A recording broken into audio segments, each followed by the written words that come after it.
ज्ञानाञ्जनशलाकया चक्षुरुन्मिलितं येन तस्मै श्रीगुरुवे नमः। गुरुवे गौरचन्द्राय राधिकाय तदालये कृष्णाय कृष्णभक्ताय तद्भक्ताय नमो नमः। आराध्यो भगवान् ब्रजेश तनयस्तद्धाम वृन्दावनम् रम्या काचिदुपासना ब्रजवधूवर्गेण या कल्पिता। श्रीमद्भागवत प्रमाणम् अमलं प्रेम पुमर्थो महान् श्री चैतन्य महाप्रभुर्मतमिदं तत्रादरो नापरः। वाञ्छाकल्पतरुभ्यश्च कृपा सिन्धुभ्य एव च पतितानां पावनेभ्यो वैष्णवेभ्यो नमो नमः। जय श्री कृष्ण चैतन्य प्रभु नित्यानंद श्री अद्वैत गदाधर श्रीवासादि गौर भक्त वृंद। हरे कृष्णा कृष्णा कृष्णा हरे हरे, हरे राम राम राम हरे हरे। हरे कृष्णा। तो आप सभी भक्तों का हार्दिक स्वागत करते हैं अंतर्राष्ट्रीय श्री कृष्ण भावनामृत संघ इस्कॉन श्री श्री राधा पार्थ सारथी मंदिर की तरफ से। तो आज हमारे मंदिर में जो है बहुत ही भव्य और बहुत ही महत्वपूर्ण और विशेष रूप से जन्माष्टमी का महोत्सव बनाया जा रहा है। तो यहाँ पर हम आज आप लोगों का आधा पौन घंटा लेंगे और आपको कुछ कृष्ण के विषय में श्रवण कराएंगे कि कृष्ण क्यों इस जगत में आते हैं, कृष्ण की कितने प्रकार की लीलाएं होती हैं और कृष्ण के गुण क्या हैं। श्रील रूप गोस्वामी जी कैसे उनके गुणों का वर्णन करते हैं, इन सब विषयों पर हम आज यहाँ पर संक्षेप में सरल और कम शब्दों में वर्णन करने का प्रयास करेंगे। यद्यपि आप लोगों ने कृष्ण की लीलाएं तो बहुत श्रवण किया है, जन्माष्टमी के उपलक्ष्य में आप लोगों ने माखन चोर लीला, ब्रज की जितनी भी लीलाएं हैं, मथुरा की लीला है, द्वारिका की लीला है, उन सब लीलाओं को आप लोगों ने श्रवण किया भी है, पढ़ा भी है। आप लोग सब विद्वान हैं और सब अच्छे भक्त हैं, गंभीर भक्त हैं। इसीलिए उम्मीद करते हैं कि आप लोगों ने सारा पढ़ा भी होगा और सुना भी होगा। हम जो बोलने जा रहे हैं हो सकता है वह भी आप लोगों ने पढ़ा होगा या सुना होगा। तब भी जो है भागवतम में बतलाया गया कि भगवान की कथाएं अमृत के समान है। किसके समान है? तब कथा अमृतम तप्त जीवनम। इस संसार में भगवान की जो कथा है वो अमृत के समान है, अमृत। और जो हम इस संसार में भौतिक तापों से जल रहे हैं, शीतलता प्रदान करने वाली है। लेकिन ये तो हम लोगों के लिए है, गोपियों के लिए क्या है? आपकी कथा तो तप्त जीवनम, हमारे जीवन को तपाने वाली है, ये गोपियां कहती हैं। मृतम, हमको मारने वाली है। जब से हमने आपकी कथाएं सुनी हैं, जब से आपकी कथाएं हमारे कानों में प्रवेश की है, तब से हमारा घर, पुत्र, परिवार, समाज सब कुछ छूट गया है। अब हम आपके पास आती हैं। हमको मार दिया आपने पूरी तरह, आपके पीछे हम पागल हो गई हैं। मृतम, क्यों मार दिया आपने हमको संसार से? हमारे संबंध आपने तोड़ दिए, हमारा घर बार तोड़ दिया, सब कुछ तोड़ दिया। और इस प्रकार आपके विरह में जो है ना आप हमसे मिलना चाहते हो, तो आपके विरह में जो है तप्त जीवनम, हमारा जीवन जल रहा है। तो ये गोपियां आरोप लगाती हैं भगवान कृष्ण पर। तो भगवान श्री कृष्ण की बहुत सारी लीलाएं हैं। तो श्रीमद् भागवतम में 90 अध्यायों में भगवान कृष्ण की लीलाओं का वर्णन किया गया। और भगवान श्री कृष्ण की लीलाएं दो प्रकार की होती हैं। कितने प्रकार की? दो प्रकार की। एक होती है प्रकट लीला और दूसरी होती है अप्रकट लीला। अप्रकट लीला अर्थात जो लीला भगवान की गोलोक वृंदावन में नित्य हर समय चलती रहती है उसको कहते हैं अप्रकट लीला।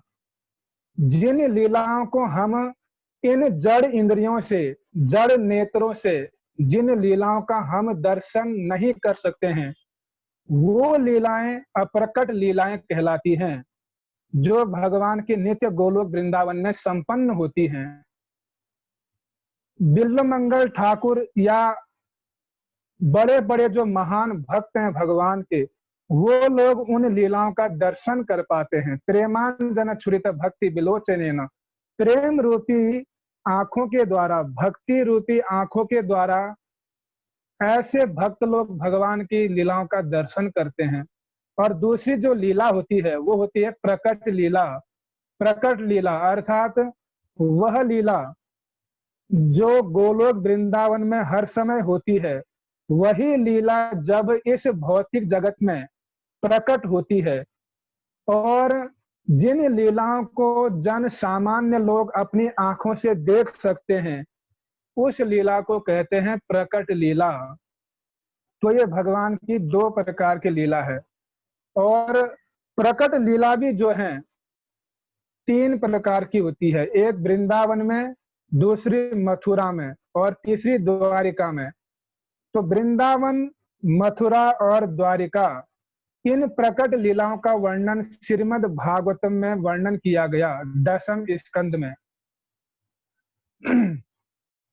10वें स्कंद अगर आप लोग पढ़ेंगे तो 1 से लेकर 4 अध्याय के बीच में ब्रह्मा जी की प्रार्थना और पृथ्वी देवी का जो कष्ट है उसके हरण के लिए जो है भगवान हरि के पास जाना, ये 1 से लेकर 4 अध्यायों में वर्णन किया गया 10वें स्कंद में। और 5वें अध्याय से लेकर 39वें अध्याय तक ब्रज लीला का वर्णन किया गया। 1 से 4 में जन्म लीला भी 1 से 4 के अंतर्गत ही आती है। जो भगवान की जन्म लीला का वर्णन है वह भी 1 से 4 अध्याय के बीच में किया गया है श्रीमद् भागवतम के 10वें स्कंद में। और 5वें अध्याय से लेकर 39वें अध्याय तक ब्रज की लीलाओं का वर्णन किया गया। और 40वें अध्याय में यमुना जी में कैसे अक्रूर जी ने भगवान की स्तव स्तुति की, 40वें अध्याय में, केवल 1 अध्याय में उसका वर्णन किया गया। और 41वें अध्याय से लेकर 91वें यानी 41 से लेकर 51 के अध्यायों तक में मथुरा की लीलाओं का वर्णन किया गया है। मथुरा की लीला इनमें। और 52 से लेकर 90 तक द्वारिका की लीला का वर्णन किया गया। तो इस प्रकार 90 अध्यायों में भगवान की लीलाओं का वर्णन किया गया है। तो भगवान इस जगत में किस लिए आते हैं? कवि कर्णपुर आनंद वृंदावन चंपू नामक ग्रंथ में वर्णन करते हैं। आनंद वृंदावन चंपू एक ग्रंथ है, बहुत ही महत्वपूर्ण ग्रंथ। कवि कर्णपुर इतने महान भक्त थे कि छोटी सी उम्र में उनके पिता शिवानंद सेन उनको महाप्रभु के पास ले गए और चैतन्य महाप्रभु ने कवि कर्णपुर जो छोटे से बालक थे उनके मस्तक पर अपने दोनों चरण कमल रख दिए। तो सोचिए कितनी बड़ी उनका सौभाग्य है कि छोटे से बालक है कवि कर्णपुर, उनके मस्तक पर महाप्रभु क्या रख रहे हैं? अपने दोनों चरणों को रख रहे हैं। और बच्चे होते हैं, बच्चों का स्वभाव क्या होता है? कवि कर्णपुर ने क्या कर दिया? महाप्रभु का चरण कमल पकड़ लिया अपने हाथों से, पकड़कर जो है महाप्रभु के चरणों का जो अंगूठा है उसको चूसने लगे। कवि कर्णपुर क्या कर रहे हैं? कवि कर्णपुर को महाप्रभु ने चरण कमल दिए और उन्होंने चरण कमल पकड़ लिया और उस अंगूठे को चूसने लगे। जब महाप्रभु के अंगूठे को चूसा छोटे से बालक कवि कर्णपुर ने, तो महाप्रभु ने कहा कि कुछ श्लोक सुनाओ। तो उन्होंने बहुत सुंदर श्लोक सुनाया कृष्ण से संबंधित। तो इस प्रकार उनका नाम महाप्रभु ने कवि कर्णपुर रखा। और महाप्रभु के द्वारा जो अंगूठा चूसा गया, उसी का जो रस निकला, वो रस क्या है? आनंद वृंदावन चंपू के नाम से प्रकट हुआ, तो उसी का रस है। और उस आनंद वृंदावन चंपू नामक ग्रंथ में कवि कर्णपुर जी ने वृंदावन की लीलाओं का वर्णन किया। भगवान श्री कृष्ण ने ब्रज में जितनी भी प्रकार की लीलाएं संपन्न की, उन सब लीलाओं का वर्णन बड़े मधुर भाव से व्यक्त किया है। तो भगवान के आने के तो बहुत सारे कारण हैं इस जगत में। भगवान इस जगत में क्यों आते हैं? उस गोलोक वृंदावन को छोड़कर थर्ड क्लास की इस भौतिक जगत में आने की जरूरत क्या है? यहाँ कोई ज्यादा बड़े भक्त तो है नहीं, मैटेरियल वर्ल्ड है। यहाँ उनको क्यों आने की आवश्यकता पड़ गई? क्या वहां उनके पास भक्तों की कमी है? वहां तो एक से एक भक्त हैं, ब्रज में, वृंदावन में, गोलोक में, और हजारों भक्तों के संग घिरे रहते हैं, सुंदर सुंदर लीलाएं करते हैं। तो फिर भी जो है उस गोलोक वृंदावन को छोड़कर इस जगत में क्यों आते हैं? तो बहुत सारे कारण हैं। तो मैं 12 कारण आप लोगों को बताऊंगा। कितने कारण? 12 कारण। तो पहला कारण क्या है? धर्म की स्थापना। यदा यदा ही धर्मस्य, भगवान धर्म की स्थापना करने के लिए आते हैं। और दूसरा कारण क्या है? परित्राणाय साधु नाम, भक्तों पर कृपा करने के लिए भगवान आते हैं, और दुष्टों का संहार करने के लिए। और तीसरा, देवकी और वसुदेव अपने पूर्व जन्म में क्या थे? कृष्णी और सुतपा। इन्होंने भगवान की आराधना किया कि आप हमको पुत्र रूप में प्राप्त हो। तो उनकी इस इच्छा को पूरा करने के लिए, उनके वरदान को पूरा करने के लिए भगवान उनके पुत्र बनकर आए। तो ये भी एक कारण बना। और यशोदा और नंद महाराज कौन थे? द्रोण और धरा। द्रोण अर्थात पर्वत, धरा अर्थात पृथ्वी। यशोदा और नंद पूर्व जन्म में द्रोण और धरा थे। क्यों? क्योंकि जब गिरिराज लीला भगवान ने किया, गोवर्धन लीला, तो उस पर्वत के सौभाग्य को देखकर अन्य पर्वतों के मन में इच्छा प्रकट हुई कि काश भगवान के लीला का हम भी आस्वादन कर पाते। तो द्रोण नामक पर्वत के हृदय में यह इच्छा प्रकट हुई और उन्होंने तपस्या किया। फिर ऐसे पृथ्वी धरा, पृथ्वी के ऊपर भगवान लीला संपन्न कर रहे हैं, तो पृथ्वी ने भी सोचा कि मैं भी भगवान की लीला में सम्मिलित हो पाती। तो पृथ्वी और धरा यानी द्रोण और धरा ने मिलकर देवताओं के कई हजार वर्षों तक तपस्या की। उस तपस्या के परिणाम स्वरूप भगवान प्रसन्न हुए और उनसे वर मांगा कि हमें आप पुत्र के रूप में चाहिए। तो भगवान ने विचार किया, भाई मेरे जैसा तो और दूसरा कोई है नहीं। तो भगवान स्वयं जो है पुत्र बनकर आ गए। तो यशोदा और नंद महाराज की इच्छा को भी भगवान ने पूरा किया, इसलिए भी भगवान इस जगत में अवतीर्ण होते हैं। और चौथा, जब भगवान श्री राम वनवास में गए और वहां पर पंचवटी में शूर्पणखा का नाक और कान कटवा दिए लक्ष्मण के हाथों, तो वही शूर्पणखा जो है, जिनके हृदय में यह इच्छा थी कि ये राम मेरे पति होते, राम के सौंदर्य को देखकर वो आकर्षित हो गई। वही शूर्पणखा जो है बाद में मथुरा में कुब्जा के रूप में जन्म ली। आप लोगों ने कुब्जा का नाम सुना होगा। तो वही शूर्पणखा कुब्जा के रूप में जन्म लिया और कुब्जा का भी उद्धार करने के उद्देश्य से भगवान का इस जगत में अवतरण हुआ। और पांचवा कारण क्या है? जब वामन भगवान ने बलि महाराज के समक्ष तीनों लोकों को माप लिया और बलि महाराज का सारा राज्य ले लिया, तो बलि महाराज की पुत्री का नाम था रत्नमाला। रत्नमाला के हृदय में इच्छा हुई वामन भगवान को देखकर, बिल्कुल छोटे बौने थे। तो रत्नमाला ने सोचा कि काश ये मेरा पुत्र होता, तो मैं इसको दूध पिलाती, इसको प्रेम करती, इसका लालन पालन करती। तो रत्नमाला के हृदय में ये इच्छा प्रकट हुई वामन भगवान के सुंदरता को, छोटे से स्वरूप को देखकर। तो उस समय जब रत्नमाला इस दृश्य को देख रही है, तो अचानक वामन भगवान ने अपना रूप बढ़ाया और तीनों लोगों को माप लिया, बलि महाराज के सारे राज्य को छीन लिया।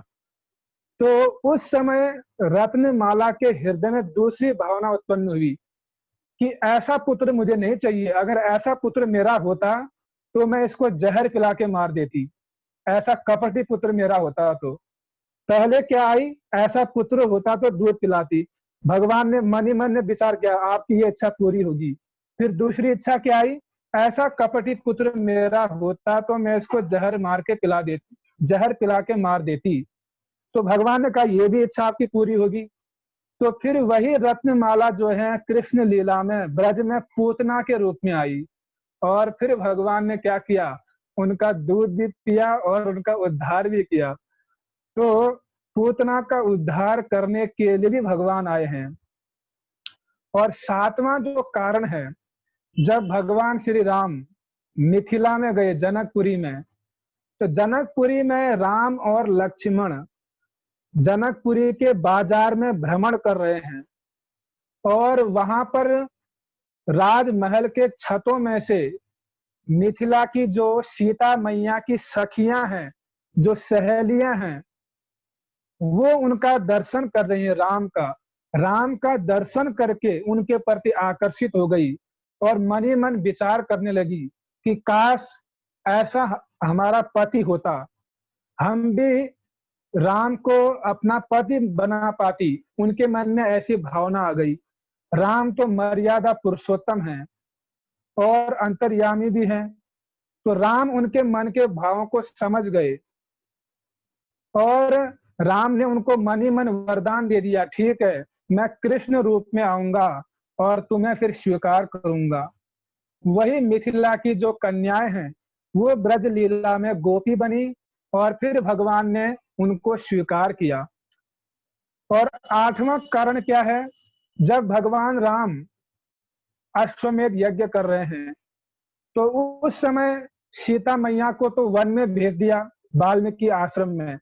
और अश्वमेध यज्ञ में एक नियम होता है कि जो व्यक्ति यज्ञ करता है, पत्नी भी साथ में होनी चाहिए। अगर पत्नी ना हो तो फिर वो यज्ञ करना उसके लिए संभव नहीं हो पाता, वो यज्ञ करने का अधिकारी नहीं। तो राम ने अपने गुरु वर्गों से विचार किया, वशिष्ठ इत्यादि से, कि कैसे करें। तो उन्होंने कहा आप सीता की जगह उनकी स्वर्ण की मूर्ति रख दो, बगल में प्रतिमा रख दो। इस प्रकार आप क्या कर सकते हो, यज्ञ कर सकते हो, अश्वमेध यज्ञ। तो भगवान ने कई अश्वमेध यज्ञ किए और हर अश्वमेध यज्ञ में एक एक स्वर्ण की सीता, स्वर्ण से निर्मित मूर्ति सीता की रखते थे। इस प्रकार वो कई मूर्तियां हो गई और वही मूर्ति फिर बाद में ब्रज में गोपी रूप में आई, फिर उनको भी भगवान ने स्वीकार किया। और नवा जो कारण है, वेदों के मंत्र, वेदों की ऋचाएं, वो भी जो है भगवान को अपने पति के रूप में चाहती हैं। तो वेदों की ऋचाएं भी जो हैं, वेद मंत्र भी जो हैं, ब्रज में गोपी रूप में जन्म ली और उनको भी भगवान ने क्या किया, स्वीकार किया। और 10वां कारण क्या है, जब भगवान श्री राम दंडक वन में जा रहे हैं, दंडकारण्य वन में, तो वहां ऋषि मुनि जो है गोपाल मंत्र से जो है भगवान कृष्ण की आराधना कर रहे हैं कि हमें कृष्ण पति रूप में चाहिए। इस भाव में पूजा कर रहे हैं, उपासना कर रहे हैं, तपस्या कर रहे हैं। तो राम आते हैं, राम का सौंदर्य देखकर उन्होंने मन में विचार किया ये तो हमारे कृष्ण जैसे लगते हैं, इनका भी श्याम वर्ण है लेकिन दो कमियां हैं, इनके हाथ में धनुष है, हमारे कृष्ण के हाथ में तो बंशी होती है, और इनके सर पर मोर पंख भी नहीं है। हमारे श्याम सुंदर के मस्तक पर मोर पंख है, तो काश इनके हाथ में बंशी होती और मोर पंख होता, तो हम आज ही इनको पति रूप में वर्ण कर लेती। तो राम तो मर्यादा पुरुषोत्तम, वो तो स्वीकार नहीं कर सकते हैं, लेकिन उन्होंने मन में इनको तुरंत वरदान दिया, ठीक है तुम्हारी इच्छा में द्वापर में पूरा करूंगा कृष्ण रूप में। तो वही ऋषि मुनि जो है ब्रज में गोपी रूप में जन्म लिए, उनको कहा जाता है ऋषिचरी गोपियां। तो ऋषिचरी गोपियां, उनको भगवान कृष्ण ने स्वीकार किया। और 11वां कारण क्या रहा भगवान का आने का? जय विजय, जो उनके नित्य पार्षद हैं वैकुंठ के, उनको भी वापस अपने धाम ले जाना है। तो जय विजय इस पृथ्वी में आए हैं और दंत वक्र और शिशुपाल के रूप में असुर कुल में जन्म लिए हैं। तो वो तो भगवान के नित्य पार्षद हैं, उनको भी भगवान अपने धाम ले जाना चाह रहे हैं। तो उनके उद्धार के लिए भी भगवान ने क्या किया? अवतार लिया। और 12वां जो कारण रहा ज्ञानियों का उद्धार करने के लिए, ज्ञानी आत्मा राम, जो आत्मा में रमण करने वाले हैं, जो ब्रह्म ज्ञानी हैं, ऐसे ज्ञानियों को अपनी लीलाओं के द्वारा अपनी ओर आकर्षित करके उनके ब्रह्म ज्ञान को छुड़ाकर प्रेमा भक्ति उनको देने के लिए भगवान इस जगत में अवतीर्ण होते हैं। तो ये 12 कारण जो है हमने आप लोगों को संक्षेप में बतलाए। अब जैसे हमने बताया ज्ञानियों का उद्धार करने के लिए, तो किस ज्ञानी का उद्धार किया भगवान ने? उद्धव जी का और सुखदेव गोस्वामी का। सुखदेव गोस्वामी इतने बड़े ब्रह्म ज्ञानी थे कि जब उनका जन्म हुआ, जन्म होते ही वे घर से निकल पड़े। कहाँ की ओर? वन की ओर। और उनके पीछे पीछे उनके पिता वेद व्यास भी जा रहे हैं और क्या कहते हैं कि हे पुत्र तुम कहाँ जा रहे हो, तुम कहाँ जा रहे हो? तो सुखदेव गोस्वामी ने पीछे मुड़कर नहीं देखा, मानो सुखदेव गोस्वामी की तरफ से जंगल के वृक्षों ने उत्तर दिया कि किसके पुत्र, कौन पुत्र?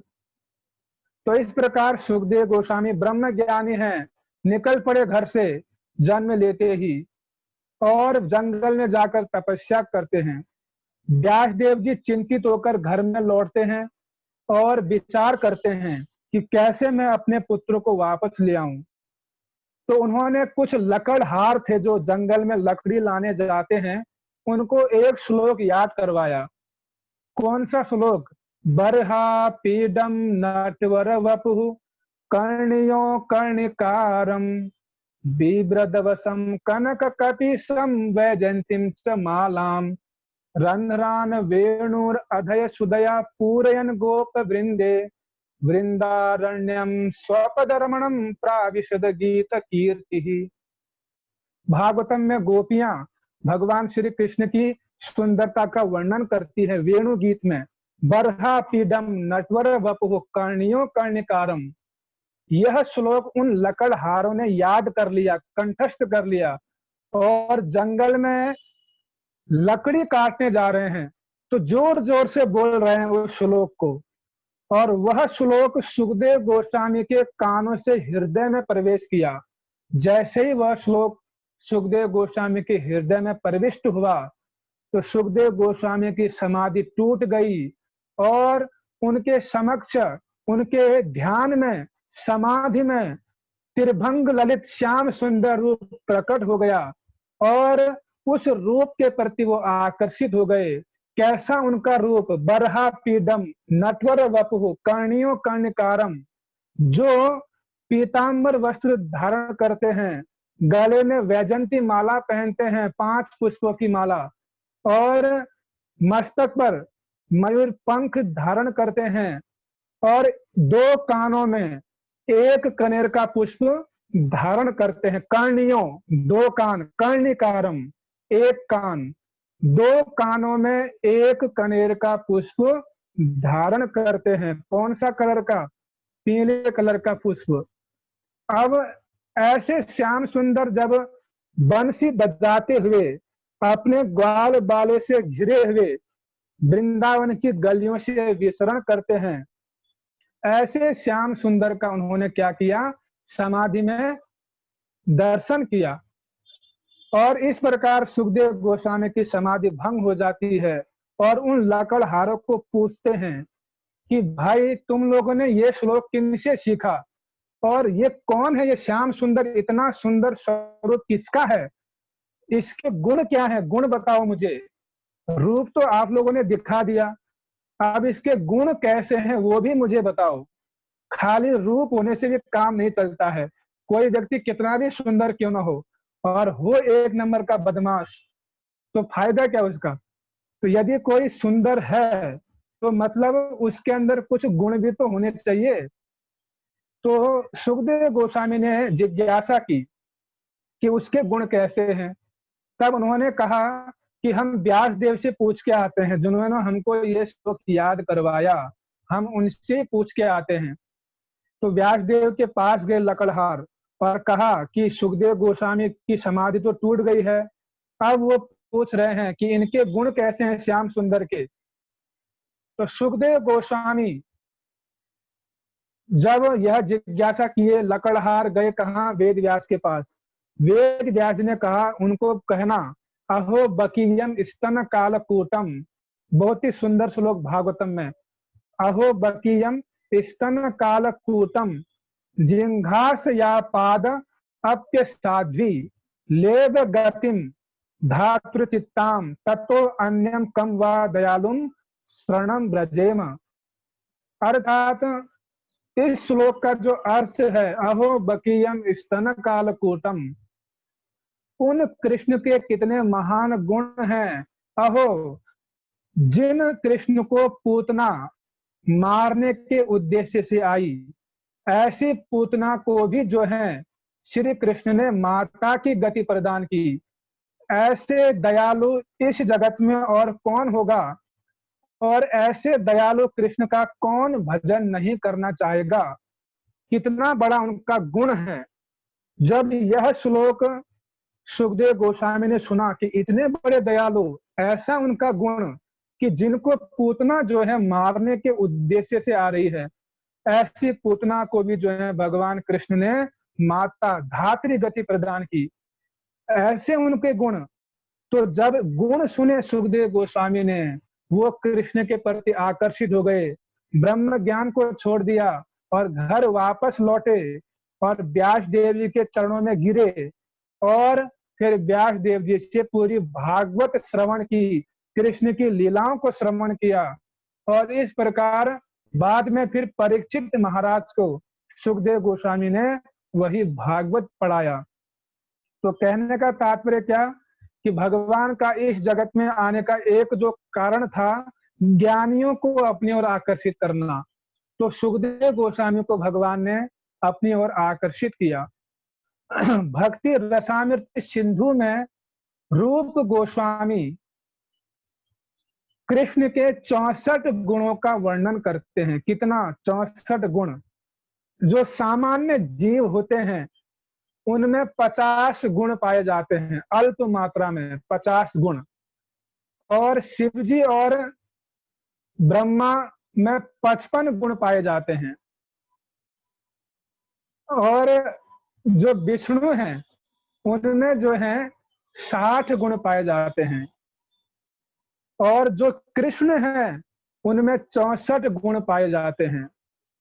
कितने गुण? 64 गुण। विष्णु में 60 गुण। भगवान कृष्ण क्या है? एते चांस कला पुंस कृष्णस्तु भगवान स्वयं। कृष्णस्तु, वहां पर कृष्ण के लिए क्या शब्द आया? भगवान कहने से पहले भगवान के बाद क्या शब्द व्यवहार किया? कृष्णस्तु भगवान स्वयं। स्वयं शब्द कहा। औरों के लिए क्या कहा? एते चांस कला पुंस, कोई अंश है, कोई कला है। तो कृष्ण क्या है? स्वयं भगवान है।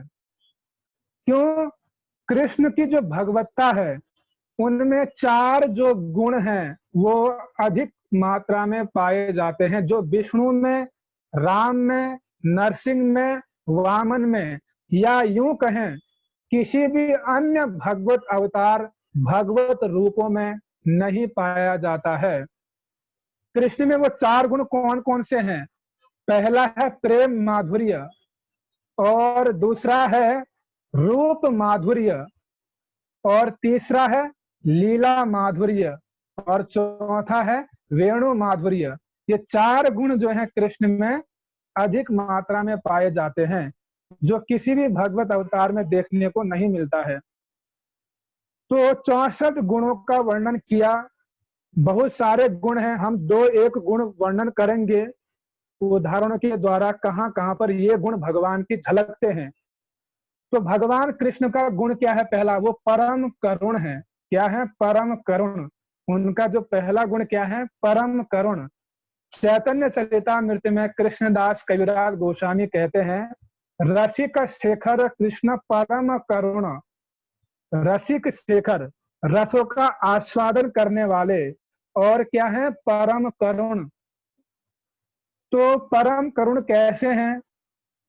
अब जब पृथ्वी देवी, जो पृथ्वी है, वो गौ माता के रूप में ब्रह्मा जी के पास गई और बोली, हे ब्रह्मदेव, मैं सुमेरु पर्वत और हिमालय पर्वत के भार को तो सहन कर सकती हूँ, लेकिन इन असुर और पापियों के पापों के बोझ को मैं सहन नहीं कर सकती हूँ।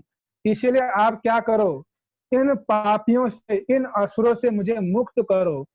तो ब्रह्मा जी ने मन में विचार किया, पृथ्वी देवी की प्रार्थना को सुना और मन ही मन विचार किया कि मैं क्षीर सागर जाऊंगा। किसके साथ जाऊंगा? शिव जी को संग में ले जाऊंगा। शिव जी को क्यों संग में ले जाऊंगा? श्रील विश्वनाथ चक्रवर्ती ठाकुर भागवतम में अपनी सारार्थ दर्शनी नामक टीका में वर्णन करते हैं कि ब्रह्मा जी जो है इंद्र को संग में क्यों ले गए क्षीर सागर। तो ब्रह्मा जी ने मन में विचार किया कि हो सकता है भगवान क्षीरोदक्षाय विष्णु मुझे दर्शन देने में विलंब करें। शिव जी उनके परम भक्त हैं, वैष्णवानाम यथा शंभु, वो वैष्णव शिरोमणि हैं।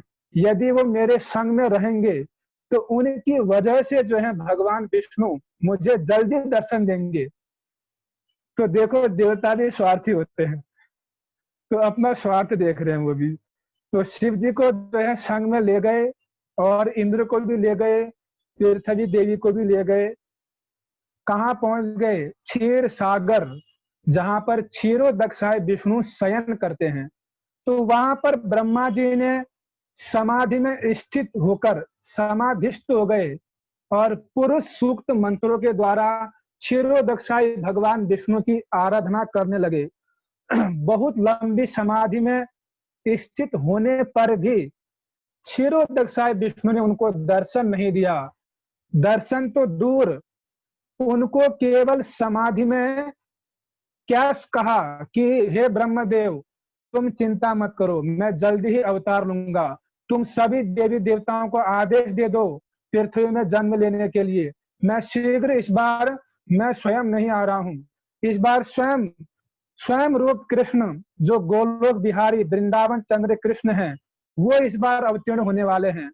इसलिए तुम निश्चिंत हो जाओ। केवल समाधि में ये शब्द सुनाई दिए, दर्शन नहीं दिए ब्रह्मा जी को। तो कहने का तात्पर्य क्या? जिन ब्रह्मा को क्षीरोदक्षाय विष्णु का दर्शन भी दुर्लभ, ब्रह्मा कितने महान भक्त हैं। क्षीरोदक्षाय विष्णु कृष्ण के मात्र अंश हैं, और क्षीरोदक्षाय विष्णु के मूल कारण कौन है? कृष्ण। उनके अंश क्षीरोदक्षाय विष्णु भी जो है ब्रह्मा जी को दर्शन नहीं दे रहे हैं, उनका भी दर्शन बड़ा दुर्लभ हो रहा है। अब स्वयं भगवान कृष्ण कितने बड़े करुण हैं, स्वयं भगवान कृष्ण कितने बड़े परम करुण हैं कि वो स्वयं कृष्ण इस जगत में आके एक सामान्य से सामान्य व्यक्तियों को अपना दर्शन देने का सौभाग्य प्राप्त करवा रहे हैं। सामान्य से सामान्य व्यक्तियों को अपनी लीलाओं का दर्शन करा रहे हैं। जिन ब्रह्मा को उनके अंशी क्षीरोदक्षाय विष्णु का दर्शन नहीं हो पा रहा है, उनके भी जो मूल कृष्ण हैं, वो इस जगत में सबको दर्शन दे रहे हैं, सबके लिए दर्शन सुलभ कर रहे हैं। तो सोचिए वो कितने बड़े परम करुण है। यहाँ पर उनकी परम करुणा झलकती है। और भगवान कृष्ण क्या है? कृतज्ञ है, कृतज्ञ। हम लोग किसी के कृतज्ञ नहीं होते हैं, लेकिन भगवान कृष्ण क्या है? कृतज्ञ है। क्यों? जब शिशुपाल का वध किया था भगवान कृष्ण ने, उनका हाथ में उंगली में खून आ गया, कट गया था।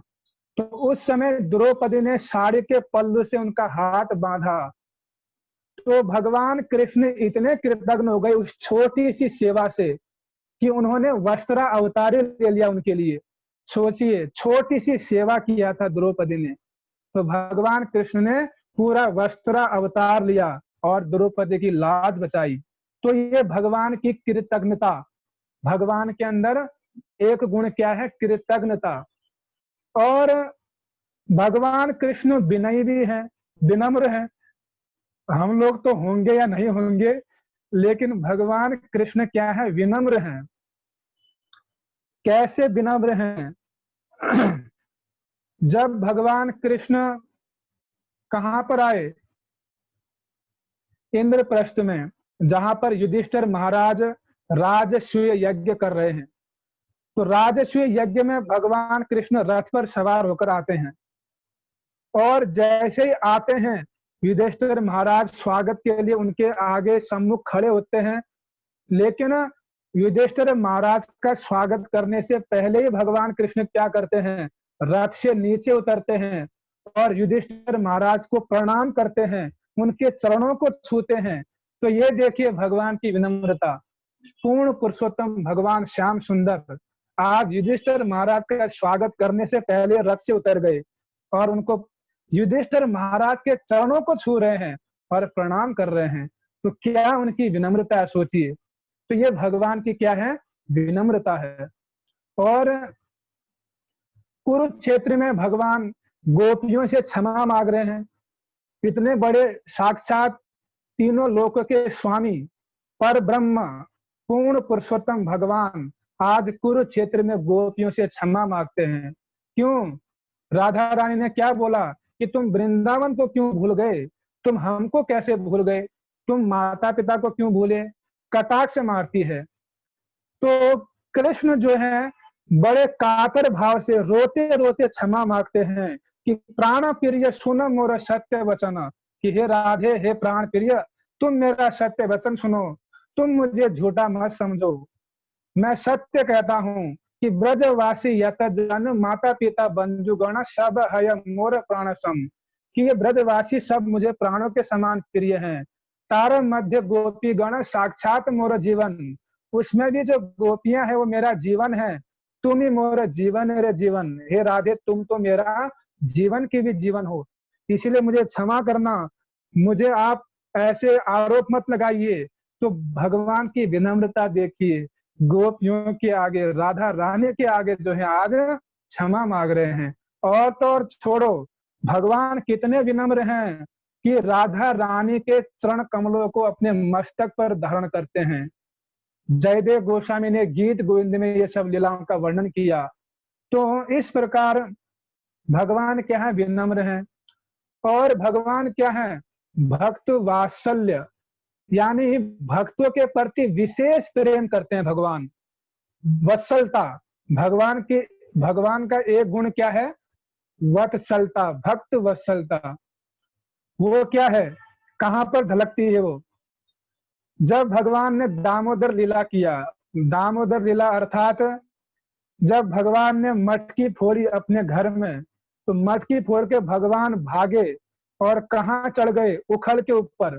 उखल के ऊपर चढ़कर माखन को चुरा रहे हैं और यशोदा मैया पीछे पीछे दबे पांव आती है और छड़ी लेकर आती है और कृष्ण को जो है माखन चुराते हुए देखती है उखल के ऊपर चढ़कर।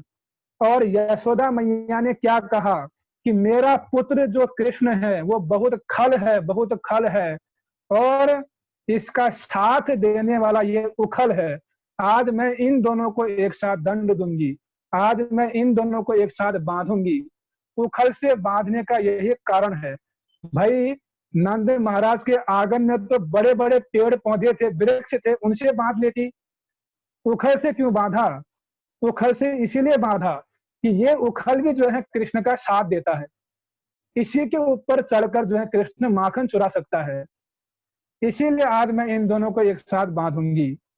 तो इस प्रकार विचार करके यशोदा मैया कृष्ण के पीछे भाग रही है, और भागते भागते यशोदा मैया के बालों के ऊपर जो फूलों का गुच्छा लगा हुआ है वो नीचे गिरता है, और नीचे गिरता है। सनातन गोस्वामी टीका करते हैं, दामोदर जो नमामि स्वरम सच्चिदानंद रूपम, जो ये श्लोक हैं, इस श्लोक की इन टीकाओं में जो दामोदर अष्टकम है उसकी टीका में सनातन गोस्वामी कहते हैं कि जब यशोदा मैया कृष्ण को पकड़ने के लिए भाग रही है तो उस समय उनके बालों के गुच्छों से फूलों का गुच्छा गिरता है, तो मानो वो फूल कह रहे हो कि हे यशोदा, तुम अकेली नहीं हो, मैं भी तुम्हारे साथ हूँ, जल्दी पकड़ो इसको। वो भी जो है उतावला हो रहे हैं, तो फूल भी जो है, फूलों की भावना देखिए आप, तो ऐसा उनका भाव। और कृष्ण जो है फिर राजमार्ग से जा रहे हैं, जो हाईवे होता है, आम रास्ता जिसको कहते हैं, जहां पर सभी लोग चलते हैं और सब लोग देखते भी हैं। कृष्ण उस रास्ते से भागे। क्यों भाग रहे हैं कृष्ण उस रास्ते से? कृष्ण ने मन में विचार किया कि जब मैं आम रास्ते से भागूंगा तो यशोदा मैया मेरा पीछा नहीं करेगी, क्योंकि सबके सामने में दौड़ेगी नहीं, उसको लज्जा आएगी, सब लोग देखेंगे, इसलिए मैं बच जाऊंगा। तो कृष्ण जानबूझकर जो है राजमार्ग से भागते हैं। तो जैसा भी हो, अंत में जो है यशोदा मैया कृष्ण को पकड़ लेती हैं, और पकड़ कर जो है फिर उखल से बांध देती हैं। जो असीम है, जो पूर्ण पुरुषोत्तम भगवान है, जिसके उदर में अनंत कोटि ब्रह्मांड समाये हुए हैं, जो असीम, आज वो क्या बन गए? सीमित बन गए, यशोदा मैया के प्रेम के अधीन होकर, और उखल में बंधन, उखल में बंधना स्वीकार किया। ये भगवान की भक्त वत्सलता, उनकी कितनी वत्सलता है कि यशोदा मैया के प्रेम के अधीन होकर बांधना भी स्वीकार कर लिया। और दूसरी वत्सलता कहां पर दिखती है? गिरिराज लीला में। जब भगवान कृष्ण गिरिराज जी को धारण करते हैं तो अपने हाथों में गिरिराज जी को क्या करते हैं? धारण करते हैं। उस समय हाथों की उंगली में, जो भी कहो आप, उंगली समझ लेना उसको, बाएं हाथ के कनिष्ठा उंगली जो है उस पर धारण करते हैं कृष्ण। तो कृष्ण धारण करते हैं 7 दिनों तक गिरिराज जी को, और बलराम जी कोने में बैठे हुए हैं। मन में कुछ सोच रहे हैं बलराम जी। क्या सोच रहे हैं बलराम जी? कभी खड़े होते हैं, कभी बैठते हैं, मन में सोचते हैं कि ये कृष्ण ने जो है गिरिराज जी को क्यों उठाया। वो बार बार मन में ये सोच रहे हैं, इनको एक छोटे से पर्वत को उठाने के लिए इतना कष्ट क्यों कर रहे हैं? क्या जरूरत है? बलराम जी मन में सोचते हैं, क्या जरूरत है कृष्ण को गिरिराज जी उठाने की? भाई मैं उनका सेवक, मेरा एक अंश अनंत शेष, अनंत कोटि ब्रह्मांडों को अपने मस्तक पर सरसों की दाने की तरह धारण किया हुआ है। मुझे आदेश दे देते, मैं तो हर समय उनकी सेवा में तत्पर रहता हूँ। मुझे क्यों नहीं आदेश दिया? मैं उठा देता गिरिराज जी को, ये कृष्ण क्यों उठा रहा है? तब बलराम जी सोच विचार कर इस निर्णय पर पहुंचे कि अब समझ में आया कि कृष्ण गिरिराज जी को क्यों उठा रहे हैं। इसीलिए उठा रहे हैं क्योंकि कृष्ण जो है ग्वाल बालों के संग में, गायों के संग में, गोपियों के संग में इन गिरिराज जी की तलहटी पर, गिरिराज जी की कंदराओं में भ्रमण करते हैं। गिरिराज जी की कंदराओं में, गिरिराज जी की तलहटी पर भ्रमण करते करते उनको गिरिराज जी से प्रेम हो गया है, उनके प्रति विशेष प्रेम हो गया है, जिस कारण जो है कृष्ण आज स्वयं गिरिराज जी को अपने हाथों में धारण कर रहे हैं। तो ये भगवान की क्या है? भक्त वत्सलता है। बलराम जी ऐसे मन में सोचते हैं। और कृष्ण का एक गुण क्या है? चतुर। कृष्ण चतुर शिरोमणि, भगवान परम चतुर हैं। कैसे? गिरिराज लीला में ये हम देखते हैं, भगवान श्री कृष्ण ने गोवर्धन को धारण किया किस लिए? इंद्र का मान मर्दन करने के लिए। वो तो एक पक्ष दिखाया, अब दूसरा पक्ष देखो। इंद्र का मान मर्दन के लिए भगवान ने गिरिराज को धारण किया, ये तो सभी लोग जानते हैं, ऐसा भी लिखा भी है, सुना भी जाता है। लेकिन भगवान कृष्ण कितने चतुर हैं, वो ब्रज की गोपियों से मिल नहीं पाते हैं।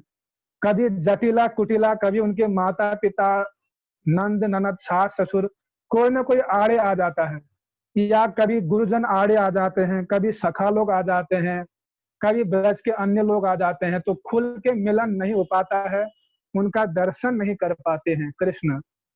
तो कृष्ण ने मन में विचार किया कि ऐसा कौन सी लीला करूं कि जिससे जो है मैं गोपियों को अच्छे से दर्शन कर सकूं, उनको खूब देख सकूं। तो भगवान ने क्या किया, इंद्र का दिमाग घुमा दिया। अब जो है इंद्र ने क्या किया, ऐसे कार्य किए कि मतलब ब्रज में पूरी तबाही आने लग गई। और भगवान ने फिर क्या किया, गिरिराज जी को धारण किया। अब सब ब्रजवासियों की मजबूरी है भाई, अब तो सबको उसके नीचे आना ही पड़ेगा, नहीं तो सब मरेंगे, डूबेंगे, बहेंगे सब। तो भगवान ने गिरिराज जी को धारण किया है। वहां पर नंद, यशोदा, बलराम जी सखा और गोपियां भी वहां पर आई, राधा रानी भी आई। तो अब जो है भगवान 7 दिनों तक खूब अच्छे से गोपियों को निहारते हैं। अब जो है उनकी इच्छा पूरी होती है। तो ये जो है गिरिराज जी में उनकी चतुरता दिखती है। इंद्र का मान मर्दन तो केवल बहाना है, लेकिन उद्देश्य तो कुछ और है कृष्ण का। तो ये भगवान कृष्ण की चतुरता कि गोपियों से नहीं मिलन हो पा रहा है, आज मिलन हो गया है। 7 दिनों तक लगातार गोपियों से मिलन हुआ है भगवान का। तो ये भगवान की चतुरता है। और यहाँ पर हमारे आचार्य बतलाते हैं कि जो गोवर्धन है वो कृष्ण ने नहीं उठाया, ऐसा हमारे आचार्य बताते हैं। कृष्ण कभी गिरिराज जी को उठा ही नहीं सकते हैं। क्यों? क्योंकि राधा रानी जब सामने होते हैं, जब भगवान कृष्ण हाथों में बंसी बजाते हुए ब्रज की रसमयी टू ऑल राधा रानी, ठीक, रसमयी माता जी शायद बोल रही है राधा रानी ने उठाया, जो भी हो तो अभी पता चल जाएगा कौन उठाया। तो जब भगवान कृष्ण जो है बलराम जी के साथ और उनके पीछे पीछे नंद और यशोदा संग में चलते हैं, और आगे पीछे ग्वाल बाल भी चलते हैं, और सबसे आगे गाय चलती हैं, वृंदावन की गलियों से होते हुए वृंदावन यानी वन में निकलते हैं। उस समय खिड़कियों के झरोखे से जो है गोपियां कृष्ण का दर्शन करती है छुप कर, क्योंकि सबके समक्ष दर्शन करना संभव नहीं, क्योंकि अगर बाहर आकर दर्शन करेंगी तो लोग कहेंगे भाई तुम पर पुरुष को क्यों देख रही हो इतना। इसलिए खिड़कियों से जो है राधा रानी गोपियां देखती हैं। और जब कृष्ण बंसी बजाते हुए पीतांबर को धारण करते हुए और गले में वैजंती माला, मस्तक पर मयूर पंख और त्रिभंग मुद्रा में ब्रज की गलियों से निकल रहे हैं, बिल्कुल आन बान शान से निकलते हैं, बंसी की मनोहर ध्वनि बजाते हुए निकल रहे हैं। पीछे नंद यशोदा, बगल में बलराम जी और सुबल शिवदाम इत्यादि जा रहे हैं। और अचानक कृष्ण बंसी बजाते हुए कृष्ण की नजर राधिका जी के ऊपर पड़ती है, और राधा रानी जब कटाक्ष मारती है कृष्ण के ऊपर,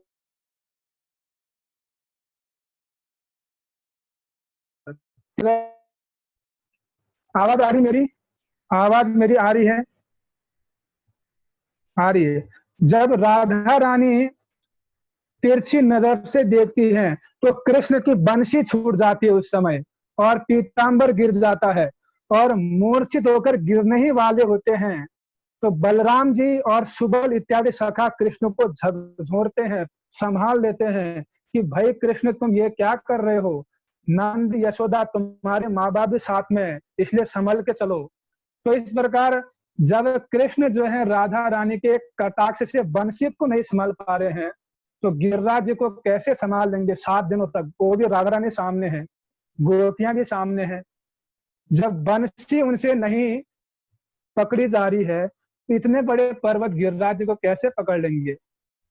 तो वहां पर आचार्य बतलाते हैं, क्या बताते हैं, कि वास्तव में गिरिराज जी को राधा रानी ने उठाया। क्यों? कृष्ण कृष्ण ने गिरिराज जी को किस तरफ उठाया? बाएं तरफ।